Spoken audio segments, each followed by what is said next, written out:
In this session, we'll be looking at artificial intelligence. The lecture will introduce you to what neural networks are and how to design your own.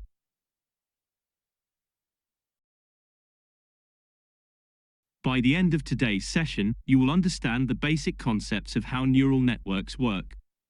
By working through examples, you will learn how to build networks for image recognition problems. We will use the MATLAB's Deep Network Designer app for this, which allows you to visually see how the network is being constructed. The final thing you will need to do is to test your network to assess how well it performs and address any weaknesses in it.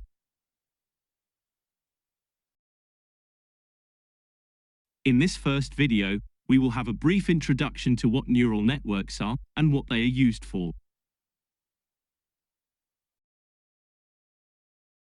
Neural networks originally started out as an exploration of if we could program computers in a way that mimics the human brain. The original networks were relatively simple and had limited success and application. However, as the technique developed, the networks being designed developed into much more complicated structures composed of many layers. These became classed as deep networks, and they demonstrated that they could be successfully used to solve a range of problems. Thus, in the past decade, neural networks has seen a rapid expansion into many areas of our lives. We use artificial intelligence as personal assistants. For example, we tell Amazon's Alexa to do tasks for us, and we use AI-based search engines when exploring the web. When driving, for example over a toll bridge, we do not have to stop to pay. We can just drive and a camera image is sent to AI image recognition software to bill us automatically. The voice for this lecture is based on Google's AI text-to-speech converter. If you wish, I can talk in an American accent. Good morning. How are you today? Or if you prefer, a Spanish accent. Good morning. How are you today? Or I can even translate using Google's AI translator, and then speak to you in, for example, French. Bonne journée. Comment allez-vous? Commercial applications include medical diagnostics, for example image processing of patient scans to detect cancerous tumors. The financial sector uses AI for fraud detection, and even the entertainment industry uses AI to produce its CGI effects. And getting back to our topic of autonomous robots, self-drive cars use AI to process sensor data and to navigate the environment. As you can see, AI impacts on many areas of our lives.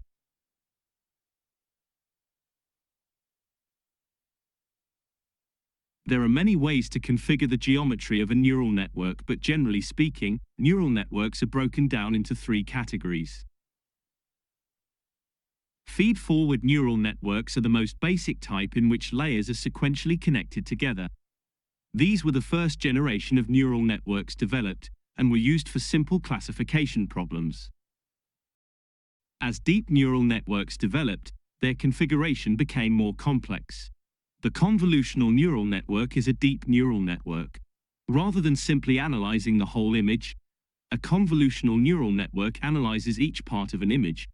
This analysis can subsequently go through more stages of piecewise analysis.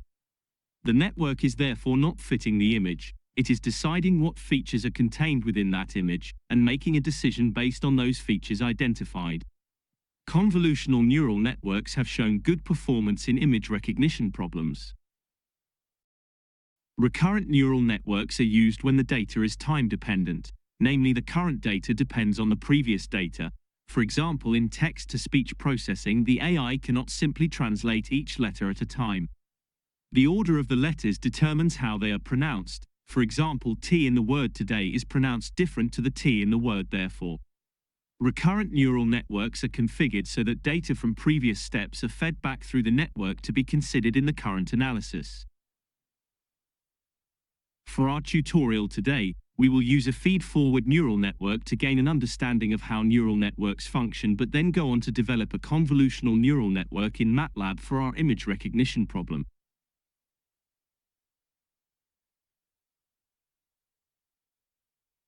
The big advantage of a neural network is that you do not need to program the entire structure to get it to work. It does this for itself. Note that you do have to set up the network to start with, which is the tricky part, unless you are using an already set up network. There are basically three ways in which a network programs, i.e. trains, itself. In supervised learning, you teach the network by supplying it with a set of input and corresponding output data. You usually need a comprehensive data set to achieve the results you are looking for. For example, if you want to recognize a particular human face, you will need to supply a lot of images of that person and inform the network that the output for such data corresponds to that person's name. It is sometimes easier and quicker to use a pre-trained network for such tasks. For example, Google Net is a network configured for recognizing images and is already trained to recognize 1,000 objects. You could, if you wish, give it images of new objects and train it to recognize these also. As it is already trained to a certain extent, it will be quicker to train it on new objects. The other benefit of using a pre-trained network is that you can use the neural network directly without having to develop your own. In unsupervised learning, data is fed into the network but there is no corresponding output allocated. The network needs to decide for itself if there are any similarities in the data. This is typically used for clustering analysis in which you have data but want to know if there is any similarities between the data. As a basic example, let us assume we feed such a network with a series of images of bananas and apples. The network could not tell you what is an apple and what is a banana, but ideally the output would show two clusters of data, one cluster that corresponds to yellow long thin objects and one cluster that corresponds to round green objects. When it comes to, for example, teaching a robot how to walk, it is difficult to give the neural network a set of sample data to indicate what is the correct settings for its actuators. In such cases, reinforcement learning is adopted. In this, the network performs in a virtual environment, for example on a computer simulation, and it assesses its performance via a cost or reward function. So, for our example of a robot teaching itself to walk, if a particular network training cycle causes the robot to fall over, then this is associated with a high cost, whereas another training cycle might cause it to only stumble, which has an associated lower cost. The network will train itself to try and minimize the cost or maximize a reward. In such cases, we, as the developers, need to set up this environment with costs and rewards in which the network can train itself. This is more advanced than we need for this module, but the link given is a MATLAB example of such training.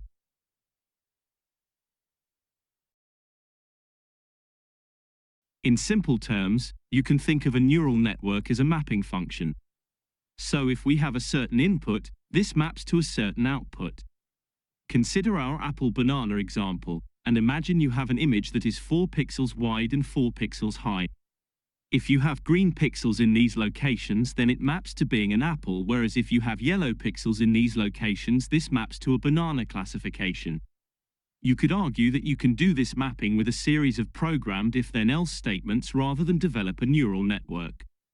This is true to a certain extent, but this approach would be severely limited.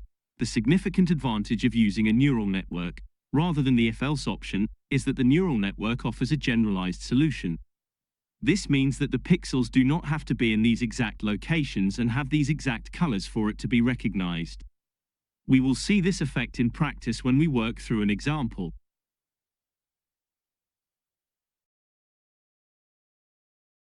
The field of artificial intelligence is large and there is a lot of theory and configurations to explore. The purpose of today's session is to get you introduced to neural networks, how they work, and to look at how to start developing them for applications. A deep understanding of AI would require a complete module on the subject. So my expectation level is not for you to be an expert in AI after this lesson, but rather to understand the basic principles behind it, and to be able to start developing applications in this area. For some of you, it will act as a springboard to getting you more involved in this research area if you are interested.